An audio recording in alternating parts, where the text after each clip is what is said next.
They have come to the conclusion that the moral standard of crowds is very low. Before we dismiss him, before we roll our eyes, because somewhere between his cynicism and our confidence, there's a mirror. I've been thinking about crowds.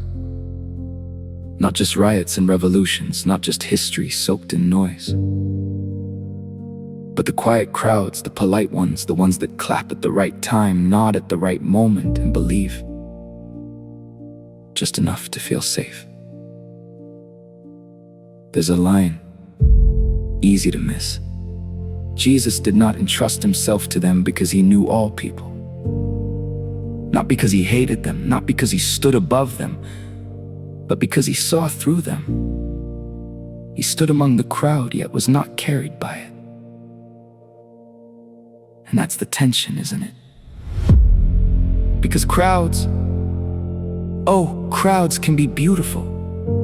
They can give, they can build, they can bleed for something bigger than themselves. More devoted than philosophers, more selfless, more committed, more moral.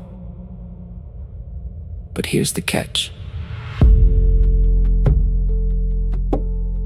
They don't know why. A philosopher chooses sacrifice, a crowd feels it. A philosopher wrestles with truth, a crowd inherits it. A philosopher stands alone and says, "This is right."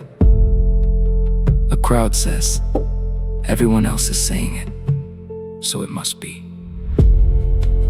And suddenly, what looks like virtue is just momentum. What looks like conviction is just gravity.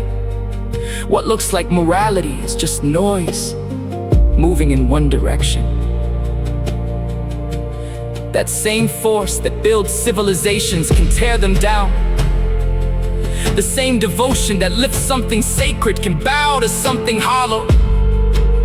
Because the crowd doesn't choose, it reacts.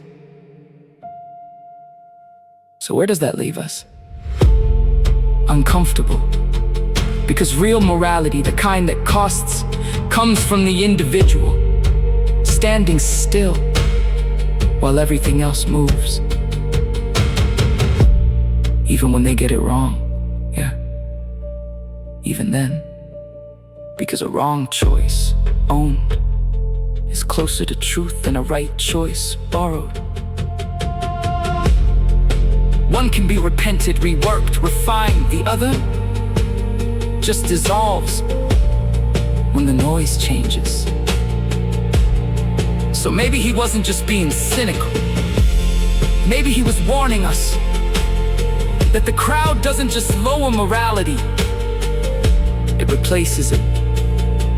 And maybe that's why Christ did not entrust himself to it. Not because it was evil, but because it was unanchored.